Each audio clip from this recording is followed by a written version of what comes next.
In the words of Lewis B. Smedes, to forgive is to set a prisoner free and discover that the prisoner was you. This profound wisdom encapsulates the essence of forgiveness. It's not just about absolving someone else of their transgressions, it's about liberating ourselves from the shackles of resentment and bitterness. But how do we truly embrace forgiveness, especially when the pain runs deep? To explore this, we turn to an ancient story that holds timeless wisdom. The Gospel of Matthew presents a parable of a king and his servant. It's a tale that paints a vivid picture of the power and the complexity of forgiveness. It begins with a king who wishes to settle accounts with his servants. One servant, burdened by an insurmountable debt, is at the mercy of the king.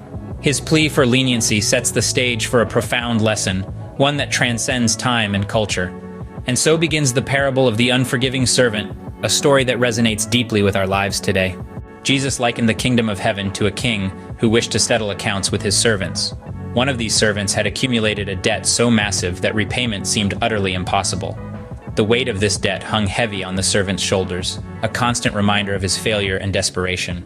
Upon hearing the servant's plea for mercy, the king, moved by compassion, made the decision to forgive this insurmountable debt.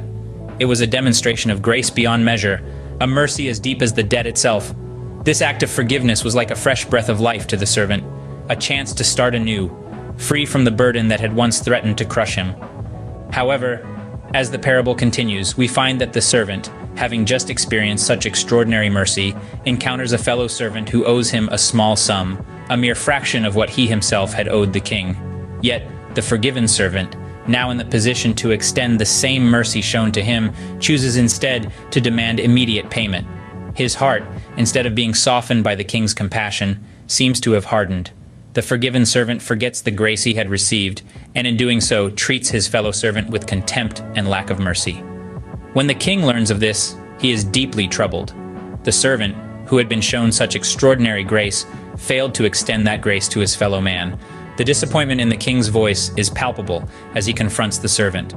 "Should you not also have had mercy on your fellow servant, as I had mercy on you?" the king asked the forgiven servant. This parable, this profound story of forgiveness and the failure to forgive, serves as a stark reminder of the importance of mercy in our lives. It challenges us to not only receive grace but to extend it, to not only accept forgiveness but to offer it, to not only be recipients of mercy but also its givers. Just as the king extended grace to his servant, we too are called to forgive, reminding us that mercy is not just a gift received but also a gift to be shared. The parable of the unforgiving servant challenges us, even today. It's a timeless tale that mirrors our interactions and relationships in the modern world. We've all been in situations where we've been shown mercy, just like the servant in the parable. And we've all been tested on whether we can extend that same mercy to others. Forgiveness can be a difficult path to tread, but it is a virtue that we're encouraged to cultivate. It's not just about absolving others, but also about freeing ourselves from the chains of resentment and anger. And it's not just about the big things. The small, everyday acts of forgiveness can have a profound impact on our lives and the lives of those around us. So let's strive to be like the merciful King, extending grace and compassion even when it's hard. As Jesus taught us, "For if you forgive others their trespasses, your heavenly Father will also forgive you. But if you do not forgive others their trespasses, neither will your Father forgive your trespasses."